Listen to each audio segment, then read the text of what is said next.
Cyambere na mbere mbasha gushimira itorero rya Berisheba kuba baratugiriye icyizere nka Rising Power bakabasha kuduha umwanya wo kuzana imbere.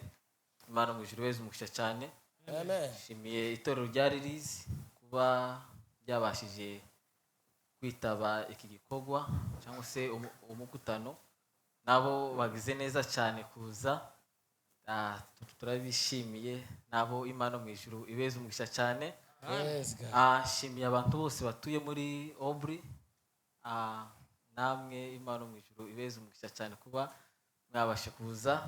Ngongera kandi ngashimira abantu bose batuye Odonga, namwe mwagize neza kuza. Namwe Imana mu ijuru ibeze umugisha cyane. Ngongera kandi ngashimira abantu baturutse iriya hakurya Melbourne. Ni urugendo rurerure cyane, amasaha 3 cyangwa 4 urimo utwara, ni menshi cyane. Nabo Imana yo mu ijuru ibeze umugisha cyane. Nari nyuma harabandi nabonye umuntu utuye Olongongo, nawe turakwegereje. Imana mu ijuru ibeze umugisha cyane. N'abandi bose badasesengera muri Berisheba cyangwa Release, ariko ntekereza ko benshi batuye muri aka gace ka Obri nakujya muri Odonga. Ntekereza ko abantu benshi banzi, ariko wenda usanga muzi gusa ku shusho. Amazina nitwa David Billy Graham, sengerano muri itorero rya Berisheba. Mushumbaje ya Potraria kinavuga mu izina. Rero Imana mu ijuru ibeze umugisha cyane. Uyu munsi wa none ngiye kubaganiriza ijambo ridasanzwe. Nashimiye Imana kuba yabasha kugira ubuntu bwo guhagarara hano imbere yanyu. Ibintu ntabwo ari ibintu bisanzwe, nza mbishimiraho Imana. Ubuntu mushimira Imana kuko Imana yamwishije icyubahiro cyane, umugisha ukomeye. Rero ndaza kubaganiriza ijambo rivuga ngo high dimension of faith, kwizera ku rwego rwo hejuru. Niryo jambo nza kubaganiriza, kwizera ku rwego rwo hejuru. Iryo niryo jambo umunsi wa none nza kubaganirizaho. Ni ijambo ryerekeranye no kwizera ku rwego rwo hejuru. Ndimo ndumva ashize iminsi ndimo ntekereza kuri iri jambo. Igihe cyose ndarimo nditekerezaho, narimo numva ubuzima bwanje burimo bugenda buhinduka kuva imbere, kumva ndimo genda mpinduka, ndetse n'inyuma nkabasha kumva izindi mpinduka. Igenda ndimo ntekereza hejuru iri jambo ryo kwizera ku rwego rwo hejuru. Namwe ndizera ko nimuza kumva ibi bintu byerekeranye no kwizera. Ndizera ko ubuzima bwanyu ntabwo buzaba bukiri bwa bundi. Ndetse mu gihe nzaba ndimo mvuga, wenda hari abantu bamaranye indwara igihe kirekire, hari abandi bafite ibibazo by'igihe kirekire, hari abandi wenda hari byinshi bikugoye iby'igihe kirekire. Igihe nzaba ndimo mvuga, uze gusa komeza kumva aya magambo, ntabwo nza gusenga, ndakomeza mvuga. Uze komeza kumva, uragenda urimo wumva handi hantu warimo wumva ibimenyetso by'indwara, uratangira kumva ibimenyetso byo gukira. Kuko hari igihe utangira kumva nimba wakazumva uburibwe, imitsi yayitera, cyangwa kumva bundi buribwe. Ibyo ni ibimenyetso by'indwara utatangira kumva, burimo kumva. Igihe nzaba ndimo mvuga, muzamutangira kumva ibimenyetso byo gukira, kuko ubutumwa bwiza ni imbaraga zikiza. Bible zivuga ngo sintegwa isoni ngo ubutumwa bwiza, ngo kuko ngo ni imbaraga zikiza. Ngo ni imbaraga zizanira abantu bose agakiza, ni imbaraga zizanira abantu bose gukizwa cyangwa se gukira. Nicyo gituma ntategwa isoni n'ubutumwa bwiza.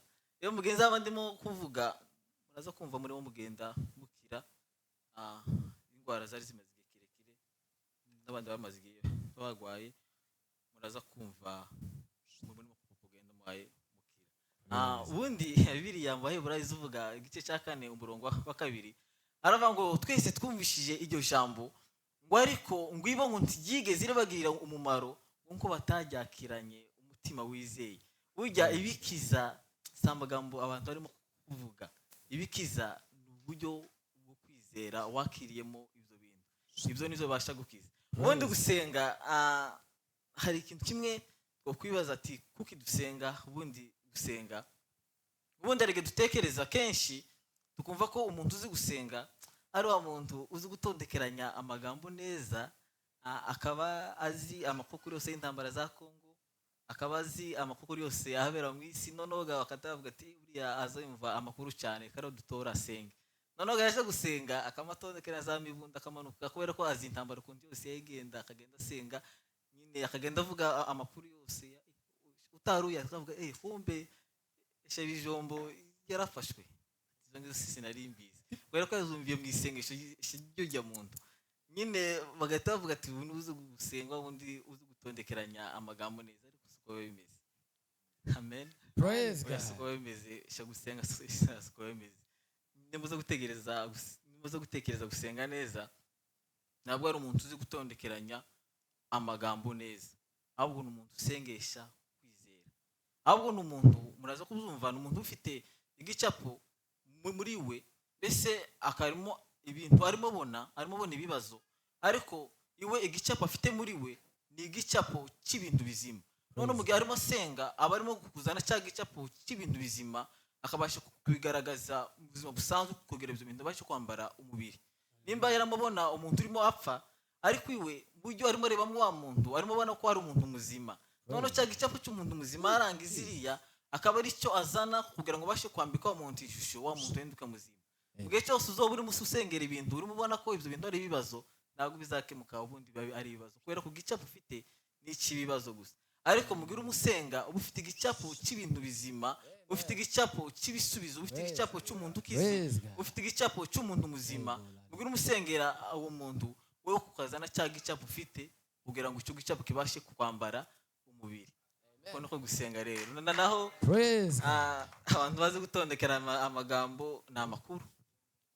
Amen. Ni amakuru ko gusa two gutambutsa imbere tukavuga ati tubwire amakuru yose uzi. Ati runaka aragwaye, natwe ati ati Kongo ubu nyine M23 igeze, sinzi aho igeze, nimba ari hehe, simazi aho hose.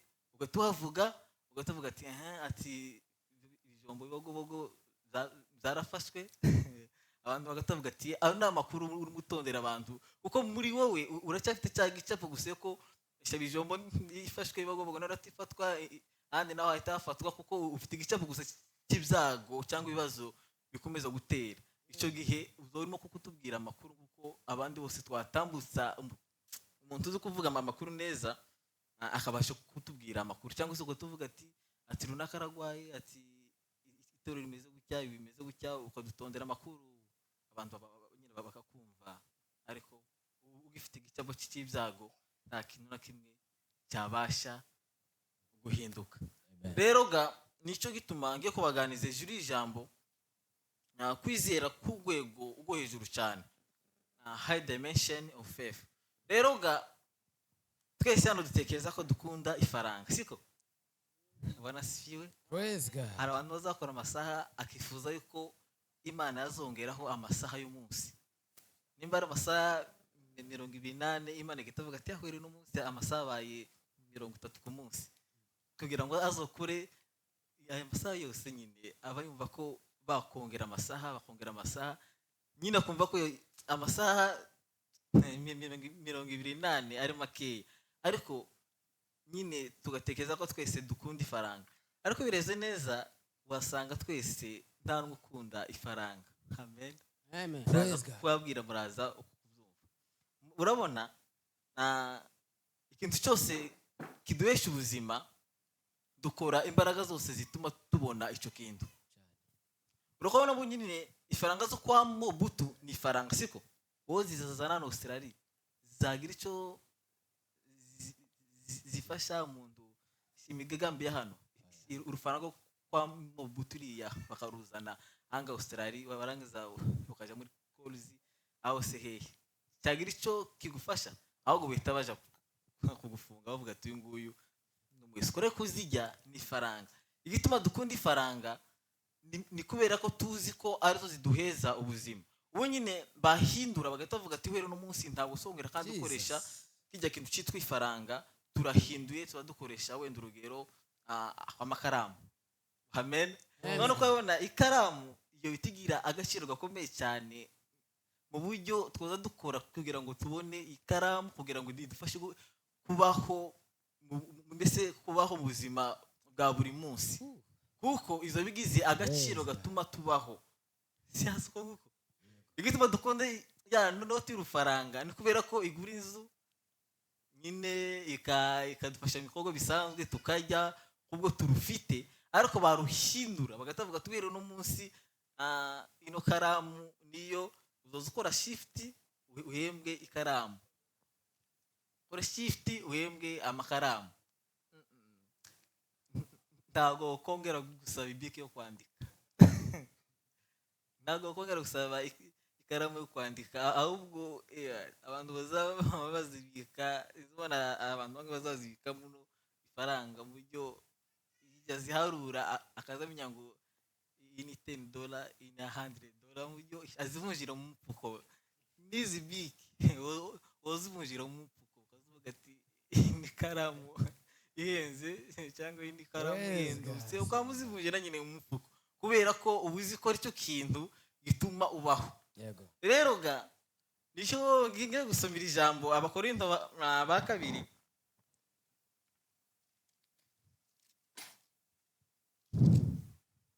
Abakorinto ba kabiri 5 no kuri 7. Kuko tuba tugenda tuyoborwa no kwizera tutayoborwa n'ibyo tureba. Amen. Amen. Ireba Maroma 1:17. Rwandiko Pawulo nanone yandikiye Abaroma igice cya mbere umurongo wa 17 ni isura ya mbere n'umurongo wa 17. Biravuze ngo kuko muri bwo ari namo gukiranuka kuva ku Mana guhishurirwa, guheshwa no kwizera kugakomezwa nako, kuko byanditswe ngo ukiranuka azabeshwaho no kwizera. Amen. Reba muri Habakuki 2 no kuri 4 naho twavuga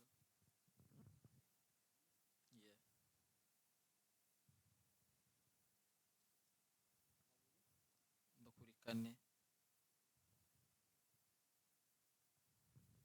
Igitabo cy'umuhanuzi Habakuki 2 no kuri 4. Bibiri yavuze ngo dore umutima we wishize hejuru ntumutunganyemo, ariko umukiranutsi azabeshwaho no kwizera kwe. Amen. Amen. Mwumvishe ko ikintu kizabeshaho umuntu ari ukwizera. Haleluya. Ikintu kizabeshaho umuntu ari ijambo ryo kwizera, aricyo kintu kizabasha ukubeshaho umuntu. Ubundi yarandi avuga ngo twahawe itegeko ryo kwizera. Ubundi iri jambo kwizera iyo uritekerejeho cyane ni ijambo ridasanzwe cyane.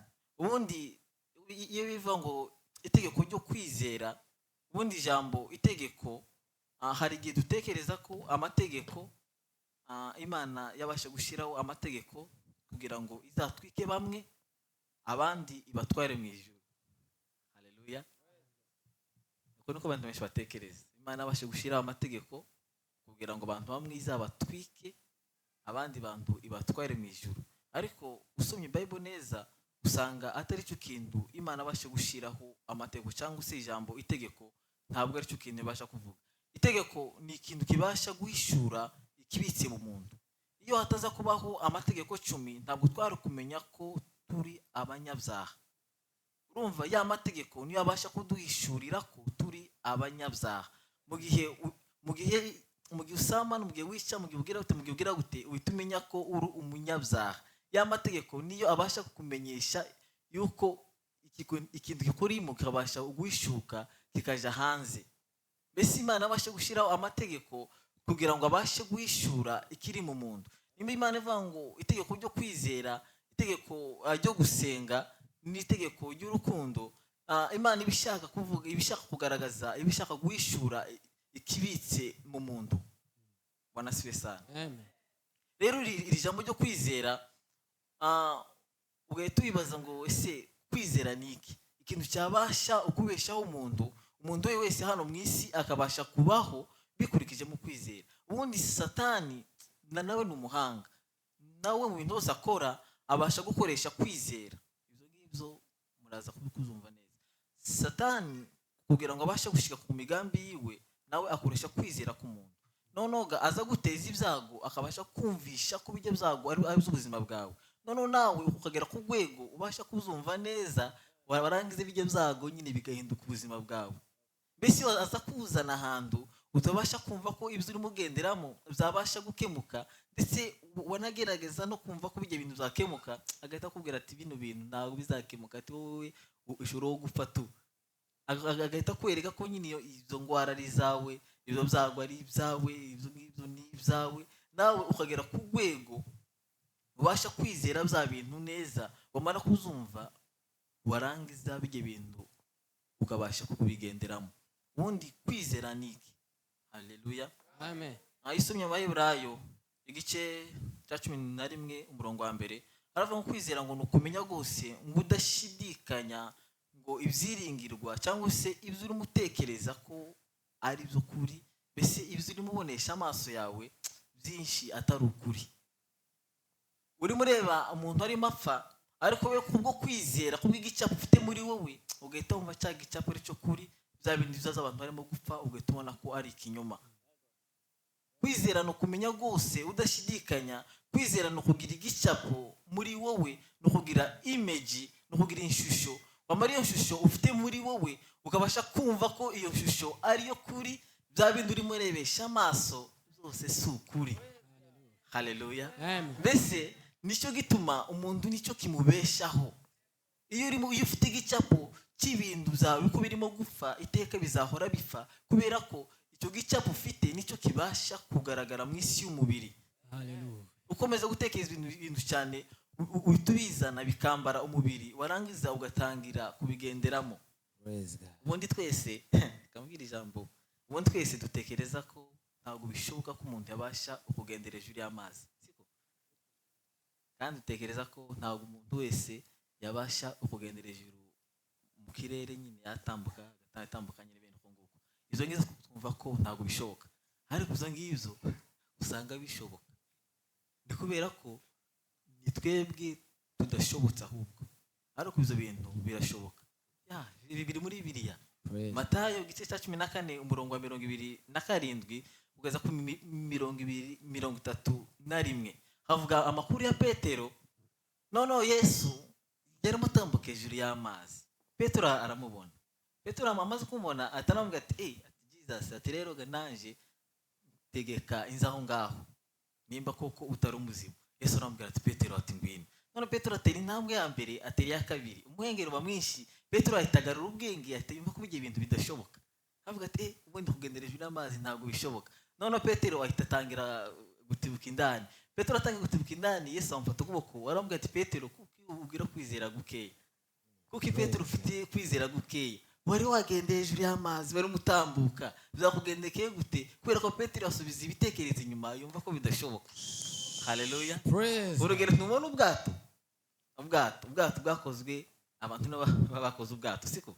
Ubwato ni ikintu kiremereye kurusha umuntu, ariko abakoze ubwato bumvishije ko bujya bwato bushobora guhagarara hejuru y'amazi, kandi bwicaye ngo babantu bahagarara hejuru y'amazi bagahita batibuka indani.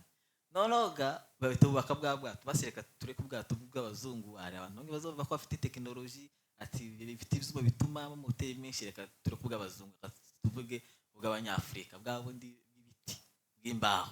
Bagafata imbaho n'imisumari bagakubita kiba kiremereye cyane cyane kicara nk'umuntu, umuntu agatwara ubundi muntu n'imizigo yiwe, ariko ntabwo bazabasha gutibuka indani. Amen. Timubizi.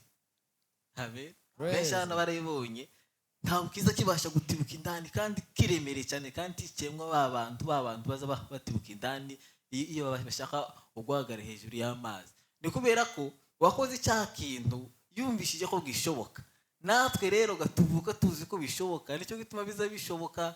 Praise God. Haleluya. Nicyo gituma biza bishoboka. Praise. Kandi iyo ubwiye mu ntabwo uzumva ko babasha gutibuka indani, oya umva ko biba byagenze gute, natibuka byagenze gute, kere cyabaye ikintu gituma ubwato bucurama, isimaje bakundi isi bucurama, umuntu nyine agahita atibuka indani, haje umwengeri mwinshi, ariko uba wahagaze hariya kandi wicayemo kandi utohagara hejuru y'amazi, kubera ko kuva tuvutse n'abatuvutse mbere bumva ko bwa bwato bushobora guhagarara hejuru y'amazi, nta moteri, ntaki ari ibiti bateranije, bagatumva ko bwahagarara hejuru y'amazi butatibuka. Nicyo gituma biza bishoboka. Igituma tutagendera hejuru y'amazi siko bidashoboka, birashoboka. Ahubwo nuko twebwe twavutse dusanga bidashoboka, dukora dusanga bidashoboka, natwe duhita dufata ko bidashoboka, ariko biritwereka abantu byashobokeye. Haleluya. Praise God. Hari abantu babashe kuguruka hejuru mu kirere, abanyamurenge ntimubazi, birashoboka. Ntimubazi no ntabwo biri muri Bibiliya, no muri Bibiliya harimo abandi bantu bagendereye hejuru, ariko nje ndavuga abo muzi wenda mwabonye, yewe ntawe ndabona, kubera ko bose ndango nyine nabasaza, ariko benshi hano abagabo bakuru babonye abo bantu kandi barabanye babashe kuguruka akavaro akagenda mu kirere. Igituma babashaga kugendera mu kirere icyo gihe ni kubera ko umwe yarazamukaga, undi agahita yumva ko bishoboka, nawe agahita azamuka. Uko ubu nyine nazamuka mwese hano mwazamuka muhita mubona ko bishoboka. Amen. Urabona urugero, inkoko ifite amababa, n'inyunda nayo ifite amababa, ariko inyunda izigendera mu kirere, inkoko ntabwo iziguruka, kubera ko inkoko ivuka izi ko bidashoboka kuguruka, nyina ntiziguruka, sekuru ndazaguruka, na nyirakuru ndazaguruka, nyine bose ndawuzuguruka, bahita bavuka n'imiswi yayo itibona ko bidashoboka ko zaguruka, nayo igahita ivuka itaguruka, ariko kuko inkoko yihagazeho yaguruka. Haleluya. Yihagaze gatavuga ati kuki inyoni zo ziguruka, yahita iguruka. N'igituma inyoni ziguruka ni kubera ko nyine zumva ko bishoboka ko nyine ziguruka, sekuru reka ikaguruka na nyirakuru nayo igahita yigurukira, tugahita yigendera, kubera ko nyine yavutse izi ko bishoboka. Haleluya. Ariko iyo inkoko yakurira mu nyoni yaguruka. Amabata, hariho amabata yo mu mazi n'andi musozi, siko? Ariko ayo mu mazi azaguruka, ayo musozi yo ndangwa no kugenda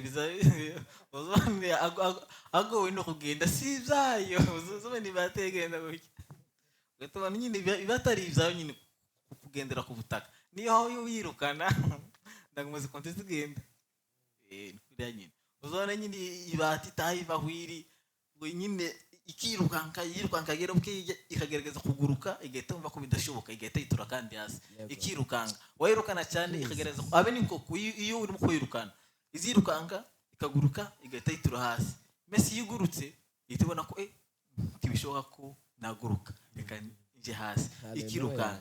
Noneho kubera ko biba byarakuze bizi ko bidashoboka, muri ubu bwami ibintu byose birashoboka, nta kintu na kimwe mu bwami bw'Imana kidashoboka.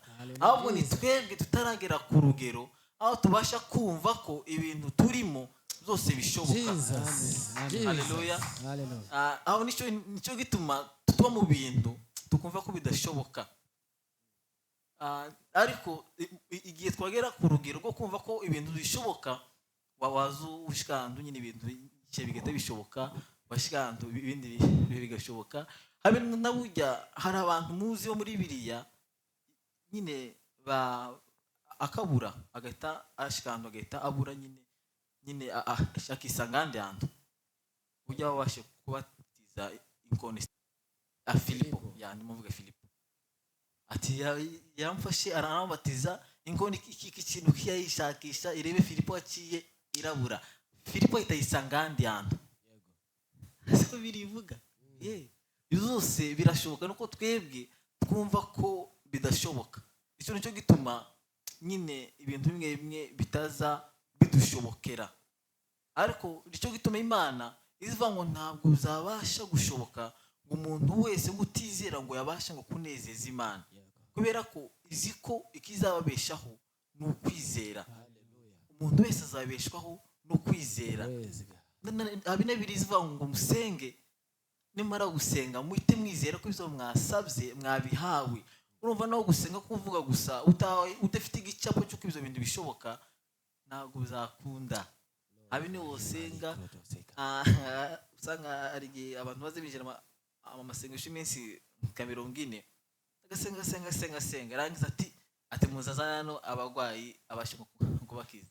Umbijya ni confidence afite ariko ntabwo ifite kwizera. Ujya rero confidence akabona kwizera nyine agahita wumva ko maze amasengesho y'iminsi 40 ubona umuntu arabasha gukira. Ariko nyine igicapo ufite cyujya muntu afite umuntu ugwaye mu mutwe wiwe, ntabwo uzakiza ufite umuntu ugwaye muri wowe amaze ngo akire, ntabwo bizavamo.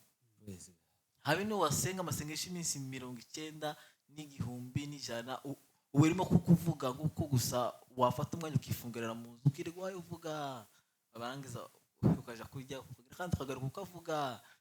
Ariko igicapo ufite igicapo cy'ibintu gusa bidashoboka. Kwizera ni ukumenya rwose udashidikanya ibintu uba urimo kumva ko bijya bintu ari ukuri, kandi bijya bintu ukumva ko ari byo nyine bizukuri, nawe bizo harebesha amaso kumva ko atari byo kuri. Ubundi kwizera kuzanwa niki? Haleluya. Mbese arike mu mwibaza, mbese umuntu yabasha kugira gute kwizera? Mbese kwizera umuntu yabasha kugira gute kwizera nawe azabasha gushikama yumve ko ibintu byose bishoboka? Kwizera kuzanwa niki? Musoma Bibiliya, ibintu byose mvuga ndaza gusoma Bibiliya kuko bari byiza cyane. Siko bimeze ibintu byose mvuga murabisanga muri Bibiliya. Musoma Abaroma 10:17. Abaroma igice cya 10 umurongo wa 17. Urwandiko Pawulo yandikiye Abaroma ni sura 10 n'umurongo wa 17. Bibiliya iravuze ngo dore kwizera guheshwa no kumva, no kumva kuzanwa n'ijambo rya Kristo. Kwizera kuzanwa no kumva. Haleluya. Kwizera kuzanwa no kumva. No kumva urumva kuzanwa no kumva ijambo ry'Imana. Iyo ushaka kwizera ni mu gihe bizanwa no kumva. Uko kumva rero nabyo ukumva ijambo ry'Imana. Umara kumva rya jambo ry'Imana rikabasha kuguheza igicapo cyo wewe ukuri. Haleluya.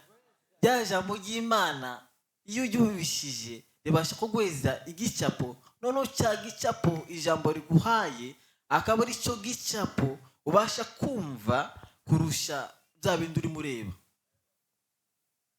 Cya gicapo ijambo ryaguhaye, cya gicapo ubutumwa bwiza bwaguhaye, cya gicapo wasomye muri Bibiliya, icyo gicapo akaba ari cyo ugira. None cya gicapo cyangwa ya image cyangwa se ya shusho Bibiliya yabasha kuguheza, ya shusho akaba ari yo wumva muri wowe. None ya shusho akaba ari wowe ubona mu buzima busanzwe.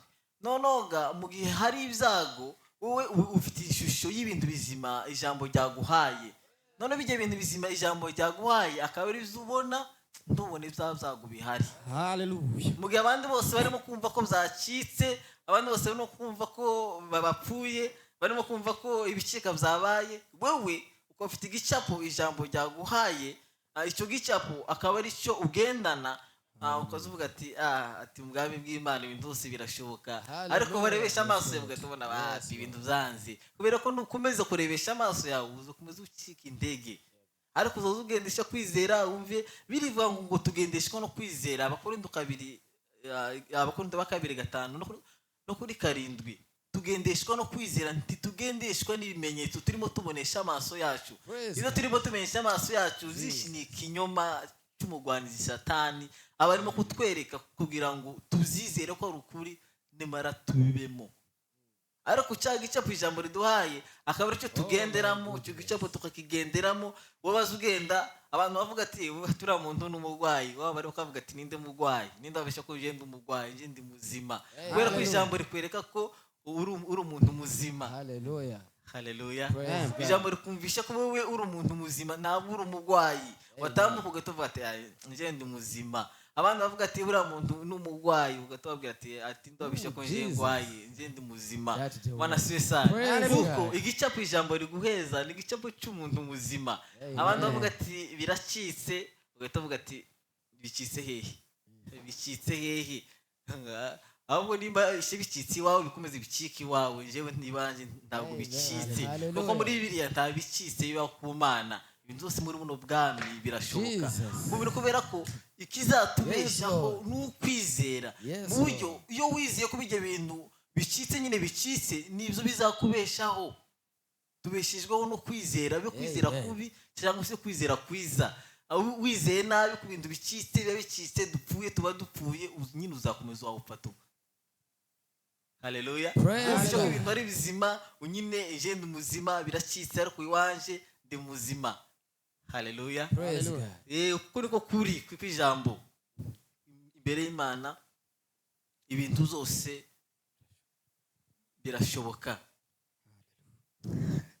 Shima Imana mutima wanje we, shima Imana batuye, shima Imana we rudahemuka, shima Imana, shima Imana mutima wanje we, shima Imana uwakubatuye, shima Imana we rudahemuka.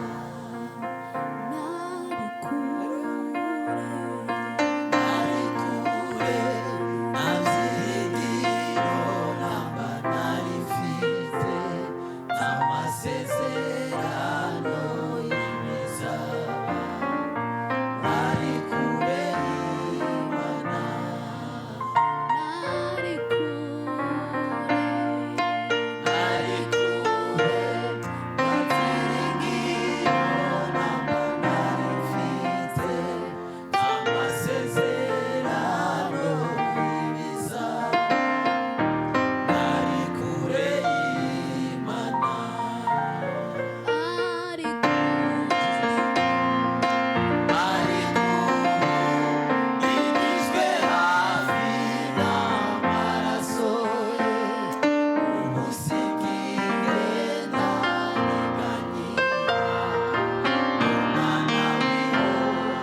nababwira cy'ingenzi cyane niba mukeneye yuko ubuzima bwanyu butaba bwa bundi nuko mwafata umwanya wo kumva ubutumwa bwiza, mugafata umwanya wo gusoma ijambo, mwarangiza mukabasha kugira igicapo cy'ikijambo ribabwira, cya gicapo ijambo rizabaheza, ya shusho ijambo rizabaheza, ariyo shusho muzatangira kubona, n'ibyo byose mubona hano muzamwumva ko ari ikinyoma byinshi. Imana bagire neza, amen.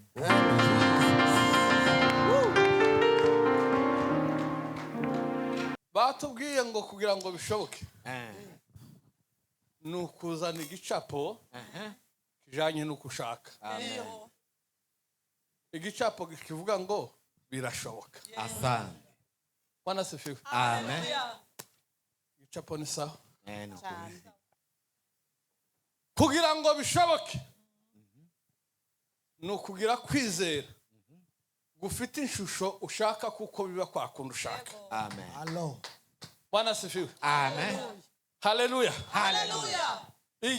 Baratubwiye ngo ikiza gituma binanirana ni twebwe tunaniwe cyangwa tunaniranye. Nitwe tunaniye kwizera. Turananiranye kwizera, nta shusho yo kwizera tugira habe na gato. Niyo mpamvu nzavuga ngo indwara yaje. Umwaka wa mbere nkahita yanje, umwaka wa kabiri nkahita yanje, umwaka wa gatatu nkahita yanje. Bwaza buca abantu twahura nkazambavuga ngo nongeye kugira crise ya ndwara yaje. Uwo kwizera kuri aho ngaho kuri hagana nizeye igishushanyo Satani yanzaniye, irambwira ngo iyi ndwara ni yawe mirere na mirere. Amen. Muzabana ubuzima bwawe buzira iherezo. Iwizeye yuko yo Tuzokira. Nawe ukama wizera ngo barambwiye ngo indwara narwaye sitoma ngo ntizikira ngo nitwibanire. Umvaga noneho ya shusho wazanye, ya image iba muri wewe, cya kindi uzugendana muri wewe.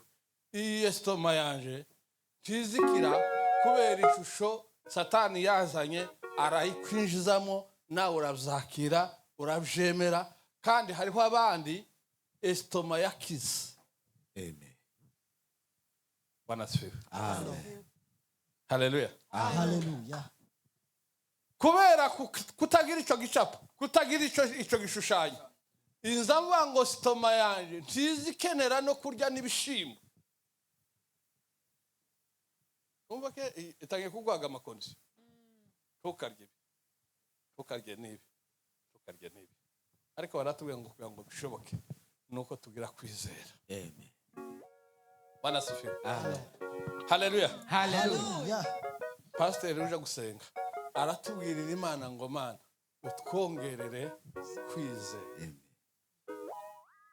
Imana itwongera kwizera. Yabwiye babigishwa baravuga ngo mwogira kwizera kungana n'akabuto ka Kasira. ngo mwobwira uno musozi ngo nuva aha ngaho utabwe mu nyanja bigakunda. Bwana sifiwe. Haleluya. Haleluya. Hallelujah. Haleluya. Haleluya. Haleluya.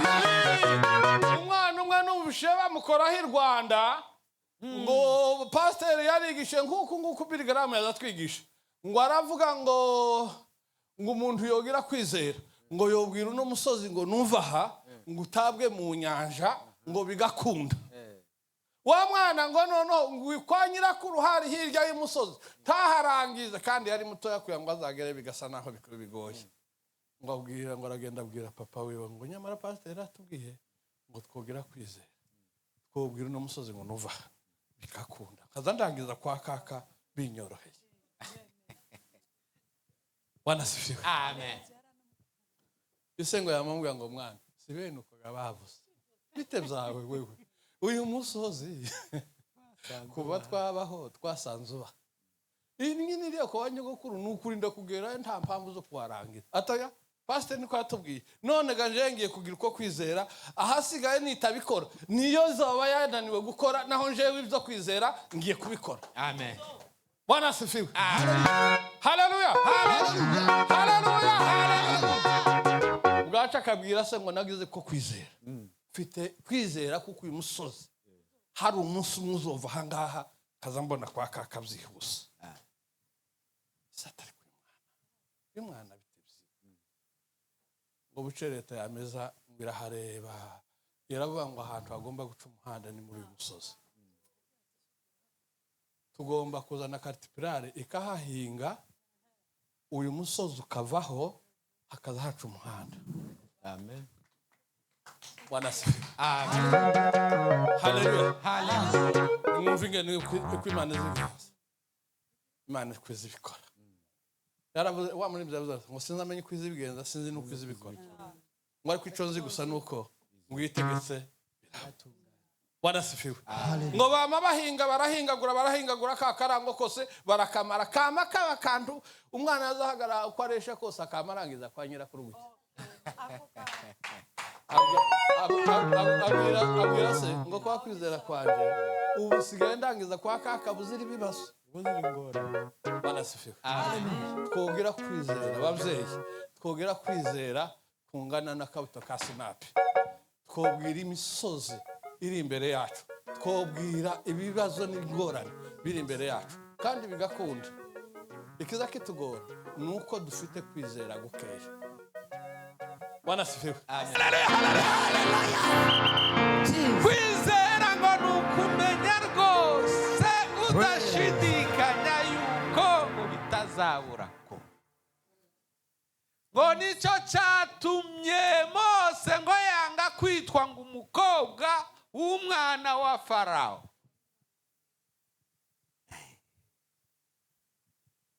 Yanga kwitwa umwana w'umukobwa wa Farawo. Kwizera ngo ahubwo ngo ahitamo kuja gufana n'ubwoko. Nafurahia baraka zote za ulimwengu wa roho. karama Hizo nalizipewa katika kufa kwa Yesu. Hakuna woga na shaka hayatakuwa manung'uniko.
Ibyo umuntu ngo yatura ngo ku buzima bwe ngo ibyo nibyo yayize. Haleluya. Ibyo nibyo uba wizeye. Haleluya. Kandi ibyo wizeye ngo ibyo nibyo bikomeza kukuba. Amen. Atukuzwe. Haleluya. Papa Mungu akubariki sana. Barikiwe kabisa. Ubarikiwe sana. Tuganiriye neza. Na makimbiri yoni mwamba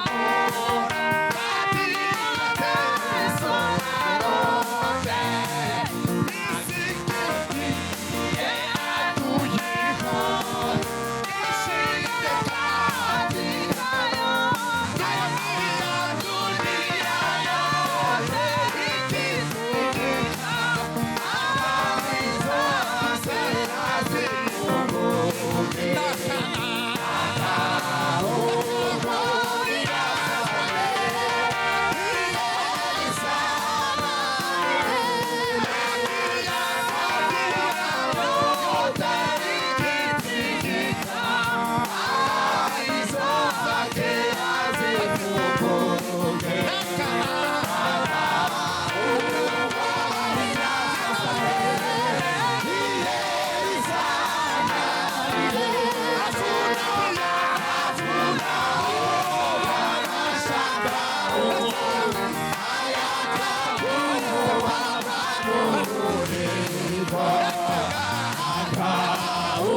Yesu asifiwe sana.